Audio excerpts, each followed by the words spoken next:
திருப்புகழ் 366. வேலை போல் விழியிட்டு மருட்டிகள் காமக்ரோதம் விளைத்திடு துட்டிகள் வீதிக்கே திரி பப்பரமட்டைகள்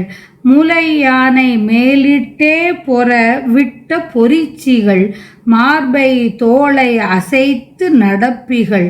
வேளுக்கு ஆண்மை செலுத்து சமர்த்திகள் களி கூறும் சோலை கோகிலம் ஒத்த மொழிச்சிகள் காசு அற்றாரை இதத்தில் ஒழிச்சிகள் தோலை பூசி மினுக்கி உருக்கிகள் எவரேனும் தோய பாயல் அழைக்கும் அவத்திகள் மோக போக முயக்கி மயக்கிகள் சூறைக்காரிகள் துக்க வலைப்படல் ஒழிவேனோ காலைக்கே முழுகி குண திக்கினில் ஆதித்யாய என பகர் தர்ப்பண காயத்ரி ஜபம் அர்ச்சனையை செய்யும் முனிவோர்கள் கானத்து ஆசிரமத்தினில் உத்தம வேள்வி சாலை அளித்தல் பொருட்டு எதிர் காத தாடகையை கொல் கிருபை கடல் மருகோனே ஆலை சாறு கொதித்து வயல் தலை பாய சாலி தழைத்து ரதித்து அமுதாக தேவர்கள் மெச்சிய செய்ப்பதி உரைவேலா ஆழித்தேர் மருகில் பயில் மெய் திரு நீரிட்டான் மதில் சுற்றிய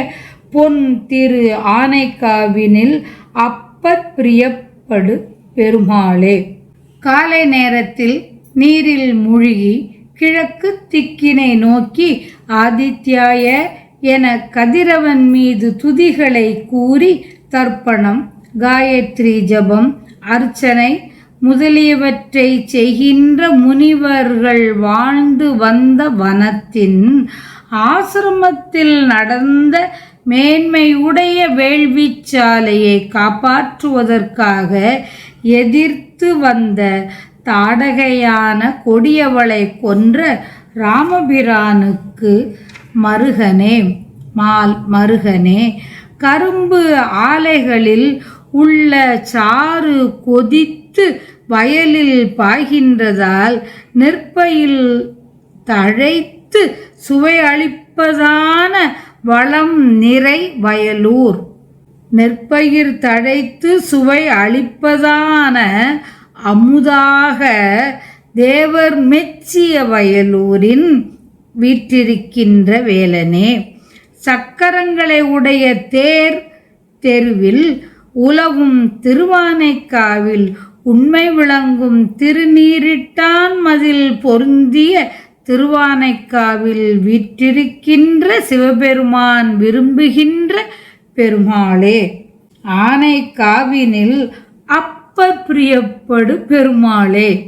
விலைமகளிர் வேல் பாய்வது போன்ற கண்ணால் மயக்குவர் காமம் கோபம் என்ற இவற்றை உண்டு பண்ணும்படி கொடியவர் தெருவிலேயே திரிகின்ற கூத்தாடிகள் பயனிலிகள் கொங்கைகளான யானையினை மேல்விட்டு எதிர்த்து போர் செய்ய விடும் தந்திரர் மார்பினையும் தோளையும் அசைத்து கொண்டு நடப்பவர் காமனுக்கு வீரத்தை தருகின்ற திறம் வாய்ந்தவர் மகிழ்ச்சி மிகும் சோலைக்குயில் போன்ற இனிய பேச்சை உடையவர் கையில் காசற்றவரை நல்லபடியே விலக்கி விடுபவர்கள் தோலை பூசி மினுக்கி பார்ப்பவர் உள்ளத்தை உருக்குபவர் எவராயினும் ஆசை போகங்களை உண்டாக்கி மயக்குபவர் கொள்ளையர்கள்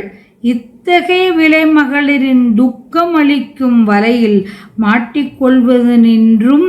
நான் நீங்கேனோ நீங்கிட நீ அருளல் வேண்டும் என்றவாறு. திருநீறு இட்டான் மதில் திருவானைக்காவின் 4ஆம் மதில் இது. இத்துடன் பஞ்சபூத ஸ்தலங்களில் 2வது தலமான திரு ஆனைக்கா திருப்புகழ் முற்று பெற்றது.